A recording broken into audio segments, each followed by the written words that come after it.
ଯେତେବେଳେ ଚାହିଁବେ ସେ ମହିଳା ତୁମକୁ ଦେବ। ମିଳନ ପାଇଁ ରାତିଦିନ ରୁମ୍କୁ ଡାକିବ। କେବଳ ଚାଉଳ ଆଉ ସିନ୍ଦୁର ଏହି ଜାଗାରେ ରଖିଦିଅନ୍ତୁ। ହଁ ଫ୍ରେଣ୍ଡସ୍, ଆଜିର ଏହି ଭିଡ଼ିଓଟିରେ ମୁଁ ଆପଣଙ୍କୁ ଶିଖେଇବି ଆପଣ କିପରି ବିନା ମନ୍ତ୍ରତନ୍ତ୍ରରେ କେବଳ ଚାଉଳ ଆଉ ସିନ୍ଦୁରର ସାହାଯ୍ୟରେ ସୁନ୍ଦରୀରୁ ସୁନ୍ଦରୀ ଝିଅକୁ ପଟେଇ ପାରିବେ। ପଡ଼ିଶା ଘର ସୁନ୍ଦରୀ ଭାଉଜକୁ ନିଜ ବଶରେ କରି ତାଠାରୁ ନିଜର ମନ ମୁତାବକ କାମ ହାସଲ କରିପାରିବେ। ଏହି ବଶୀକରଣ କରିବା ପାଇଁ ଆପଣଙ୍କୁ କୌଣସି ପ୍ରକାର କଷ୍ଟ କାମ କରିବାକୁ ପଡ଼ିବନି କିମ୍ବା କିଛି ବି ମନ୍ତ୍ରତନ୍ତ୍ର କରିବାକୁ ପଡ଼ିବନି କିମ୍ବା କୌଣସି ପ୍ରକାର ପଇସା ଖର୍ଚ୍ଚ କରିବାକୁ ପଡ଼ିବନି। କେବଳ ଅଳ୍ପ ଟିକେ ଅରୁଆ ଚାଉଳ ଆଣିବେ ଆଉ ଅଳ୍ପ ଟିକେ ଲାଲ ସିନ୍ଦୁର ଆଣିବେ, ଯାହାଦ୍ୱାରା ଆପଣ ଏହି ବଶୀକରଣକୁ କରିପାରିବେ। ଏଥିରେ ଆଜି ମୁଁ ଆପଣଙ୍କୁ ଶିଖେଇବି ଝିଅ ପଟେଇବା ପାଇଁ ବଶୀକରଣ ବିଦ୍ୟା, ନାରୀ ମୋହିନୀ ବଶୀକରଣ ବିଦ୍ୟା। କେବଳ ଆପଣଙ୍କୁ ଚାଉଳ ଆଉ ସିନ୍ଦୁର ଏହି ଜାଗାରେ ରଖିବାର ଅଛି। ଗ୍ୟାରେଣ୍ଟି ଦେଉଛି ଯେମିତି ଆପଣ ଏହି ବିଧିକୁ କରିବେ, ଯେଉଁ ଝିଅ ଆପଣଙ୍କୁ ଭାव ଦେଉନଥିଲା ସେ ଝିଅ ଆପେ ଆପେ ପଟିଯିବ। ନିଜେ ଆସି ଆପଣଙ୍କୁ ଭଲ ପାଉଛି ବୋଲି କହିବ। ପଡ଼ିଶା ଘର ସୁନ୍ଦରୀ ଭାଉଜ ହାତ ଧରି ରୁମ୍କୁ ଡାକିବ। ଯାହା ଚାହିଁବେ ତାହା କରିବ। କୌଣସି ପ୍ରକାର ବାଧା ଦେବ ନାହିଁ। ନମସ୍କାର ଫ୍ରେଣ୍ଡସ୍, ଓଡ଼ିଆ ଫଣ୍ଡା ଚ୍ୟାନେଲକୁ ଆପଣମାନଙ୍କୁ ସ୍ୱାଗତ।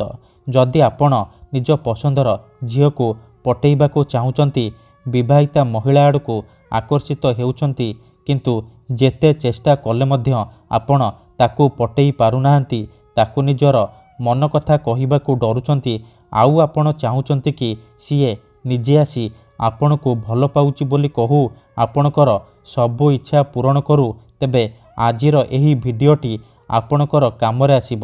ଆପଣଙ୍କର ଇଚ୍ଛାକୁ ପୂରଣ କରିବ। କାରଣ ଆଜିର ଏହି ଭିଡ଼ିଓଟିରେ ମୁଁ ଆପଣଙ୍କ ପାଇଁ ଆମର ତନ୍ତ୍ରଶାସ୍ତ୍ରରୁ ଏମିତି ଏକ ଚାଉଳ ଆଉ ସିନ୍ଦୁରର ପ୍ରଚଣ୍ଡ ମହାଶକ୍ତିଶାଳୀ ବଶୀକରଣ ନେଇ ଆସିଛି, ଯାହାକୁ ଆପଣ କରିଦେଲେ ଯେଉଁ ଝିଅ ବା ବିବାହିତା ନାରୀ ଉପରେ ଆପଣ ଏହି ବଶୀକରଣକୁ ପ୍ରୟୋଗ କରିଦେଲେ, ସିଏ ସେହି ସମୟଠାରୁ ଆପଣଙ୍କର ବଶରେ ହେଇଯିବ। ପାଗଳି ପରି ଆପଣଙ୍କୁ ଭଲ ପାଇବାକୁ ଲାଗିବ। ଏହି ବଶୀକରଣ ସାହାଯ୍ୟରେ ଆପଣ ବର୍ଷ ବର୍ଷ ଧରି ଭାଙ୍ଗି ଯାଇଥିବା ପୁରୁଣା ପ୍ରେମକୁ ଫେରାଇ ଆଣିପାରିବେ। ଶାଶୁ, ନଣନ୍ଦ, ଦିଅର, ଭାଉଜ କାହାକୁ ବି ନିଜ ବଶରେ କରି ତାଠାରୁ ନିଜର ମନ ଚାହୁଁଥିବା କାମ ହାସଲ କରିପାରିବେ। ଠିକ୍ ଅଛି, ତେବେ ଏହି ବଶୀକରଣ ବିଧିକୁ ଆପଣ କିପରି କରିବେ, କେମିତି କରିବେ, ଚାଉଳ ଆଉ ସିନ୍ଦୁରକୁ ଆପଣ କେଉଁ ଜାଗାରେ ରଖିବେ, ମୁଁ ଆପଣଙ୍କୁ ଶିଖେଇବି। ସମ୍ପୂର୍ଣ୍ଣ ପ୍ରୟୋଗ ବିଧି ଠିକ୍ ଭାବରେ ଶିଖେଇବି। ଜାଣିବା ପାଇଁ ମୋର ଆପଣମାନଙ୍କୁ ଅନୁରୋଧ କି ଆପଣ ଭିଡ଼ିଓଟିକୁ ପୁରା ଧ୍ୟାନ ସହିତ ଶେଷ ପର୍ଯ୍ୟନ୍ତ ଦେଖନ୍ତୁ।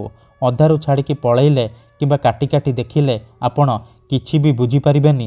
ପରେ ଆପଣ କହିବେ, ଗୁରୁଜୀ ଆପଣଙ୍କର ବଶୀକରଣ କାମ କରୁନି। ଠିକ୍ ଅଛି, ତେଣୁ ମୋର ଆପଣମାନଙ୍କୁ ଅନୁରୋଧ କି ଆପଣ ଭିଡ଼ିଓଟିକୁ ପୁରା ଧ୍ୟାନ ସହିତ ଶେଷ ପର୍ଯ୍ୟନ୍ତ ଦେଖନ୍ତୁ। ପ୍ରୟୋଗ ବିଧିକୁ ଠିକ୍ ଭାବରେ ବୁଝନ୍ତୁ, ତାପରେ ଆପଣ ବଶୀକରଣ କରିବା ପାଇଁ ଯିବେ। ଏହି ବଶୀକରଣକୁ ପ୍ରୟୋଗ କରି ହଜାର ହଜାର ଲୋକମାନେ ଲାଭବାନ ହେଇଛନ୍ତି। ନିଜ ପସନ୍ଦର ଝିଅକୁ ମୁହୂର୍ତ୍ତକ ଭିତରେ ପଟେଇ ପାରିଛନ୍ତି। ତେଣୁ ଆପଣ ବି ମୋ କଥା ମାନି ମାତ୍ର ଗୋଟିଏ ଥର ଚାଉଳ ଆଉ ସିନ୍ଦୁର ଏହି ଜାଗାରେ ରଖିକି ଦେଖନ୍ତୁ। ଗ୍ୟାରେଣ୍ଟି ଦେଉଛି କିପରି ସେହି ସମୟଠାରୁ ସେ ଝିଅ ପଟିଯିବ। ପଡ଼ିଶା ଘର ସୁନ୍ଦରୀ ଭାଉଜକୁ ଆପଣ ଦିନରାତି ଭାବୁଛନ୍ତି, ସିଏ ନିଜେ ଫୋନ୍ କରିକି ରୁମ୍କୁ ଡାକିବ। ଯାହା ଚାହିଁବେ ତାହା କରିବ। ତେବେ ଏହି ବଶୀକରଣ ବିଧି ଜାଣିବା ପୂର୍ବରୁ ମୋର ଗୋଟିଏ ଛୋଟିଆ ଅନୁରୋଧ ଶୁଣି ନିଅନ୍ତୁ। ଯେଉଁପରି ଆପଣ ଭଗବାନଙ୍କୁ ମାନୁଛନ୍ତି, ଭଗବାନଙ୍କ ଉପରେ ବିଶ୍ୱାସ ରଖିଛନ୍ତି, ନିଜର ସବୁ ଦୁଃଖ କଷ୍ଟ ଅସୁବିଧା ଭଗବାନଙ୍କୁ ଜଣାଉଛନ୍ତି, ଯଦି ସେ ଅସୁବିଧାର ସମାଧାନ ନ ହେଲା ତାହାର ମାନେ ନୁହେଁ କି ଭଗବାନ ନାହାନ୍ତି। ସେହିପରି ତନ୍ତ୍ର ମନ୍ତ୍ର ହୁଏ, ବଶୀକରଣ କାମ କରେ, କିନ୍ତୁ ଏହାକୁ ଆପଣଙ୍କୁ ସିଦ୍ଧ କରିବାକୁ ପଡ଼ିବ। ପ୍ରୟୋଗ ବିଧିକୁ ଠିକ୍ ଭାବରେ କରିବାକୁ ପଡ଼ିବ। ମନ୍ତ୍ର ଠିକ୍ ସେ ପଢ଼ିବାକୁ ପଡ଼ିବ। ମୁଁ ଆପଣଙ୍କୁ ଯେମିତି ଶିଖେଇବି ଆପଣଙ୍କୁ ଠିକ୍ ସେହିପରି କରିବାକୁ ପଡ଼ିବ। ତେବେ ଯାଇ ମୁଁ ଆପଣଙ୍କୁ ଗ୍ୟାରେଣ୍ଟି ଦେଉଛି ଆପଣ 100ରୁ 100% ସଫଳ ହେବେ। ଠିକ୍ ଅଛି, ତେବେ ଚାଲନ୍ତୁ ଜାଣିବା ଚାଉଳ ଆଉ ସିନ୍ଦୁରର ଏହି ବଶୀକରଣ ଆପଣ କିପରି କରିବେ। ମନେ ରଖନ୍ତୁ, ଏହି ବଶୀକରଣ ବିଧିକୁ ଆପଣ କେବଳ ମଙ୍ଗଳବାର କିମ୍ବା ଶନିବାର ଦିନ କରିପାରିବେ। କେଉଁ ବି ସମୟରେ କରିପାରିବେ, କିନ୍ତୁ ବିଧିଟି କରିବା ପୂର୍ବରୁ ଭଲ ଭାବରେ ହାତ ଗୋଡ଼ ମୁହଁ ଧୋଇକି ସଫା ବସ୍ତ୍ର ପିନ୍ଧିକି ଆପଣ ଏହି ବଶୀକରଣକୁ ଆରମ୍ଭ କରିବେ। ଠିକ୍ ଅଛି।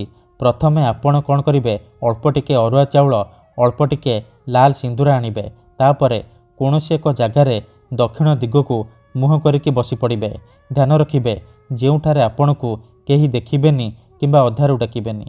ତାପରେ ଚାଉଳ ଆଉ ସିନ୍ଦୁର ଯେଉଁ ଆଣିଛନ୍ତି ତାକୁ ଆପଣ ଏକାଠି ମିଶାଇବେ।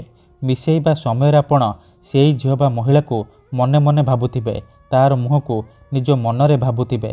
ତାପରେ ଆପଣ ଏହି ମନ୍ତ୍ରକୁ 21 ଥର ପଢ଼ିବେ।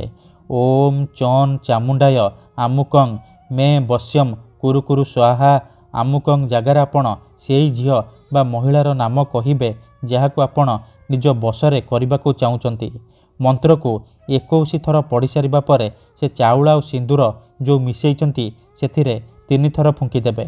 ଏତିକି କରିସାରିବା ପରେ ଆପଣ କ'ଣ କରିବେ, ସେ ଚାଉଳ ଆଉ ସିନ୍ଦୁରକୁ ଖଣ୍ଡେ କଳା କପଡ଼ାରେ ବାନ୍ଧିକି ଆପଣ କ'ଣ କରିବେ, ଯେଉଁ ଝିଅ ବା ମହିଳାକୁ ଆପଣ ବଶରେ କରିବାକୁ ଚାହୁଁଛନ୍ତି ତା ଘରର ମୁଖ୍ୟ ଦ୍ୱାର ବା ମୁଖ୍ୟ ଗେଟ୍ ପାଖରେ ରଖିଦେଇ ଆପଣ ଚୁପଚାପ ଘରକୁ ଫେରି ଆସିବେ। ଏତିକି କରିକି ଦେଖନ୍ତୁ, ଗ୍ୟାରେଣ୍ଟି ଦେଉଛି ମାତ୍ର 5 ମିନିଟ୍ରେ ପ୍ରଭାବ ପଡ଼ିବା ଆରମ୍ଭ ହୋଇଯିବ। ସେ ଝିଅ ହେଉ ବା ବିବାହିତା ମହିଳା ଆପଣଙ୍କ ବଶରେ ହୋଇଯିବ। ରାତି ଦିନ ଘରକୁ ଡାକିବ, ଯାହା ଚାହିଁବେ ତାହା କରିବ। ଧନ୍ୟବାଦ।